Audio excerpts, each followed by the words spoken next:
నమస్తే, welcome to our channel.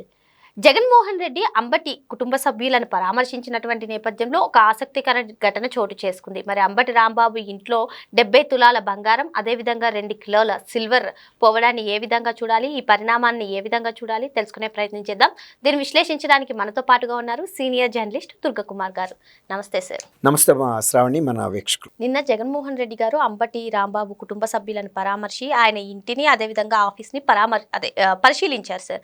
అయితే ఈ నేపథ్యంలో అంబటి రాంబాబు గారి ఇంట్లో 70 తులాల బంగారం, 2 కిలోల సిల్వర్ పోయిందంట. అదేవిధంగా ఒక కార్యకర్త 3,400 రూపాయలు డబ్బులు, ఏసీ రిమోట్లు దొంగతనం చేయడం కూడా సోషల్ మీడియాలో వైరల్ అయింది. అసలు ఈ దొంగతనం చేయడానికి కానివ్వండి, లేదు అంటే ఈ బంగారం సిల్వర్ని కొట్టేయడం కానివ్వండి, జగన్మోహన్ రెడ్డి గారి పర్యటన కానివ్వండి, ఏ విధంగా చూడాలంటారు?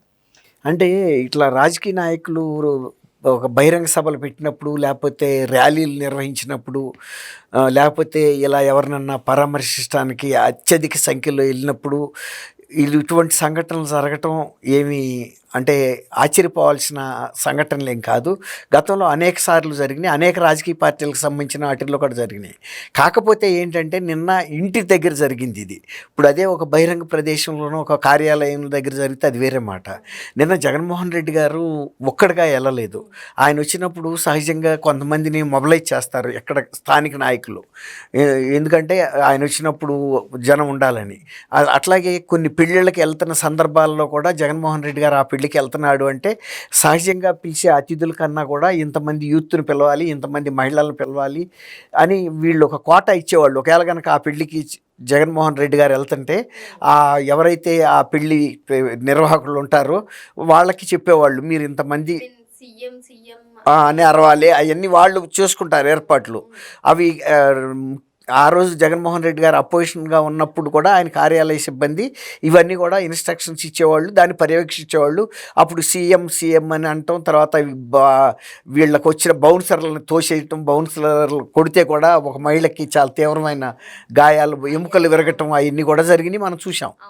ఇప్పుడు నిన్న కూడా ఆయన ఏంటంటే రాంబాబు గారి ఇష్యూని పొలిటికలైజ్ చేయాలనే ఉద్దేశం మీదే ఆయన ఇన్స్ట్రక్షన్స్ ప్రకారమే అంబటి రాంబాబు గారు చాలా తీవ్రమైనటువంటి పదజాలంతో చంద్రబాబు నాయుడు గారి తల్లి గారి మీద కూడా చాలా నీచమైనటువంటి వ్యాఖ్యలు చేశాడు. చేసినప్పుడు జనం అందరూ కూడా ఆశ్చర్యపోయారు, కానీ ఆయన ఆశ్చర్యపోయే పరిస్థితి ఉండదు. ఎందుకంటే ఆయన కొంతమందిని ప్రత్యేకంగా నియమించాడు.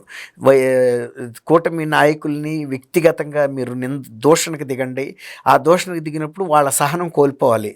సహనం కోల్పోయి ఆ వ్యక్తుల మీదన్నా దాడి చేయాలి, లేకపోతే వాళ్ళ ఇళ్ల ముందు నిరసన ప్రదర్శనలు చేయటం ఏదో ఒకటి జరగాలి. ఆ విధంగా శాంతి భద్రతలకు విఘాతం కలిగించారు అనే ఒక ఇది రావాలి. అప్పుడు నేను మళ్ళీ నేను పరామర్శకు వస్తాను. మళ్ళీ ఆ సందర్భంలో ఈ కూటమి ప్రభుత్వం ఇదిగో ఇలాంటి దాష్టీకాలు చేస్తుందనే ప్రచారం చేయడానికి నాకు ఒక అవకాశం వస్తుంది. అది కూడా నేను బాగా మంది మార్బలాన్ని పెట్టుకుని వస్తాను. అప్పుడు చెంగయ్య చచ్చిపోయాడు కదా సత్యనపల్లిలో. అట్లా ఇదొక స్ట్రాటజీ రాజకీయంగా. అది కొంతమంది బాధ్యత అప్పచెప్పటం, వాళ్ళు ఈయన కూడా రాంబాబు గారు కూడా క్రమేపీ పెంచుకుంటూ వెళ్ళాడు. నన్ను ఎవడు అరెస్ట్ చేస్తాడు, అరెస్ట్ చేయండి అంటే అరెస్టు అయితే కనుక ఆయనకు పార్టీలో తన బలం అంటే తను స్థానం సుస్థిరం అవుతుంది జగన్మోహన్ రెడ్డి గారి కళ్ళల్లో. రాంబాబు చంద్రబాబు గారిని తల్లిని కూడా తిట్టి బాగా ఆయన అరెస్ట్ అయ్యాడు, జైలుకి వెళ్ళాడు అంటే రేపు సీటుకి అర్హత. ఆయన చెప్పాడు కదా, ఏమి చేయలేదు ఈ ప్రభుత్వం, మహా అయితే 3 నెలలు జైల్లో పెడుతుంది, బాగా పెడితే అసలు పెట్టదనే ఒక నమ్మకం కల్పించాడు. మీరు ఏదైనా చేయండి, తర్వాత నేను 16 నెలలు జైల్లో ఉండటం వలన ముఖ్యమంత్రిని కాలేదా, మీరు కూడా ఎంతమంది జైళ్ళకి వెళ్తే ఎన్నిసార్లు వెళ్తే మీకు పదవి 3 నెలలు పెడతారు, ఆ తర్వాత మీకు ఎమ్మెల్యేలు అవుతారనే ఒక భ్రమ కల్పించాడు. అట్లాగే ఇప్పుడు రాంబాబు గారి పరిస్థితి ఏంటంటే వయసు పెరిగిపోయింది, మళ్ళీ సీట్ ఇస్తాడో లేడో. ఇప్పుడు విడుదల రజనీ లాంటి కొత్త వాళ్ళు వచ్చారు, శ్యామల అనే ఒక ఆమె కూడా వచ్చింది. ఇప్పుడు ఆమె రేపల్లి స్థానం ఇస్తారని కూడా చెబుతున్నారు. నేను నా వయసు పెరిగిపోవటం వలన డిస్క్వాలిఫై అవుతానేమో, నేను అనర్హుడిని అనుకుంటారు, నేను అసమృద్ధుడిని అనుకుంటారని ఆయన వ్యక్తిగతంగా సామర్థ్యం చూపించుకోవటం కోసం ఈ రకంగా బూతులకి తెగబట్టడం, లేకపోతే సవాళ్ళు విసరటం, పోలీసులు ఆపి మీరు వెళ్ళండి అంటే కూడా కార్యకర్తలు అందరి మీదకి వెళ్ళిపోయి కొట్లాటకి దిగాడు.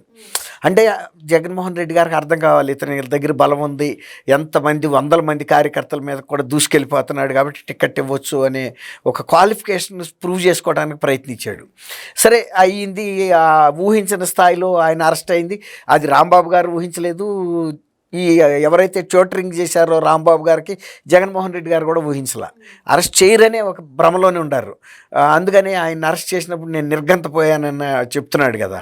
ఏం నిర్గంతపోవాల్సిన అవసరం ఏముంది? అతను తిట్టిన తిట్లు నువ్వు సమర్థిస్తావా? పోనీ అదే చెప్పు. ఆయన అది అంటున్నాడు, ఏం మాట్లాడాడు అంటున్నాడు, అదేం పెద్ద భూత అంటున్నాడు, పొగడు సన్మానం చేయాలి అంటున్నాడు.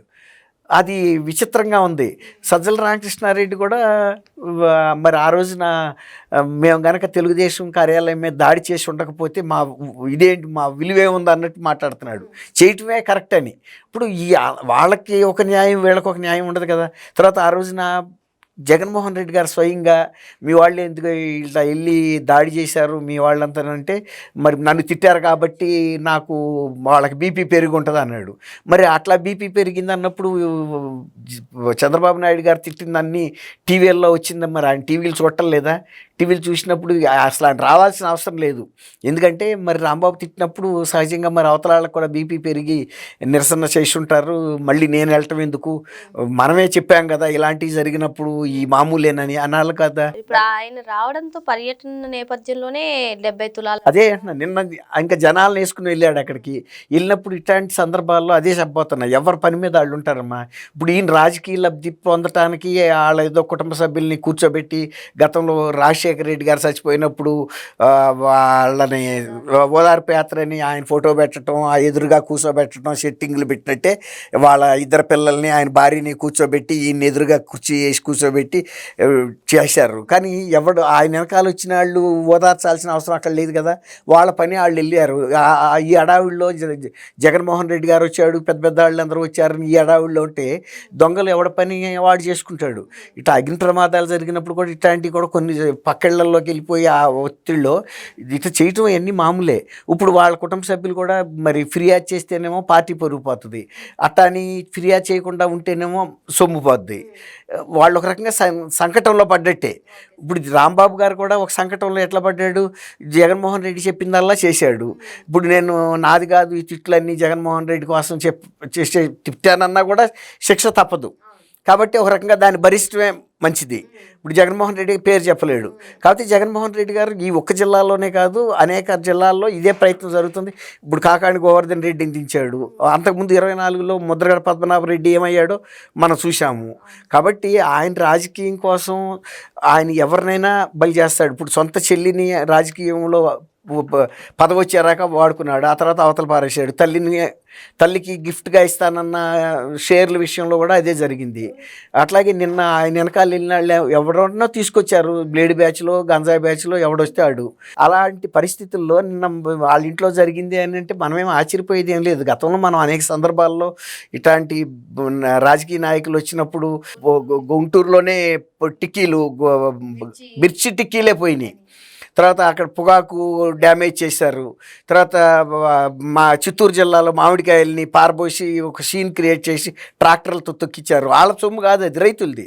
అట్లాగే నిన్న ఆడెవడో వచ్చినాడు. ఇప్పుడు రాంబాబు గారి మీద ఏమన్నా ప్రేమ ఉంటుందా కుటుంబ సభ్యుల మీద? ఎవరు పడితే వాళ్ళు వెళ్ళిపోయారు నిన్న ఆ ఇంట్లోకి. వెళ్ళిన సందర్భంలో జరిగి ఉండొచ్చు, అదేం పెద్ద జరగలేదని కానీ మనం ఏం అంటానికి వీల్లేదు. కాకపోతే వాళ్ళు చెప్పే పరిస్థితి కూడా ఉండదు. ఎందుకంటే కూడా ఇప్పుడు డబ్బులు బిర్యానీ ఇస్తా అన్నారు, అందుకే నేను దొంగతనం చేశాను, వాళ్ళు ఇవ్వరు అని చెప్పారు. తీస్తుంటే కూడా చెప్పాడు కదా, వాళ్ళు అన్నారు కానీ అందరికి ఇవ్వరు అనేది వాళ్ళకి, అందరు కాదు ఎవరికి కూడా ఇవ్వకపోవచ్చు. పని అయిన తర్వాత ఇంకెందుకు ఉంటుంది. ఇప్పుడు పని అయ్యారాక ఇదిగో అదిగో అని ఏదో కొంచెం ఇస్తారు, ఆ చివరిలో చెప్పిన ఇవ్వరు. ఇప్పుడు అంతకుముందు వాళ్ళ మేనత్త గారు విమలమ్మ గారు కూడా కాకినాడలో పాస్టర్ల మీటింగ్ పెట్టి మీకు అంత డబ్బులు ఇస్తాం, ఇంత డబ్బులు 2000 ఎంతో చెప్పారు. 1000 రూపాయలు కూడా ఇవ్వలేదు, ఫుడ్ కూడా పెట్టాల చాలా మందికి. దాంతో రసాబాస అయింది. అప్పుడు ఎన్నికల ముందే పట్టించుకోనప్పుడు అది కూడా లిమిటెడ్ పీపుల్ ఫాస్టర్స్ అనేవాళ్ళు. ఇవాళ నిన్న జనసమూహం వాళ్ళలో ఎవడో ఏం చేశాడో చూసాము. వాడు ఎవడో చేసి రిమోట్ ఎందుకు తీసుకెళ్తాడు, అది కూడా పట్టుకుపోయాడు. పట్టుకుంటే అడిగితే నాకు డబ్బులు ఇస్తామన్నారు, ఇవ్వలేదు, కాబట్టి ఇస్తారని నమ్మకం లేదు కాబట్టి నేను ఈ దొంగతనం చేశాను. మరో అంశంతో మళ్ళీ కలుద్దాం. Thank you sir. Thank you అమ్మా శ్రావణి, మన వీక్షకులు.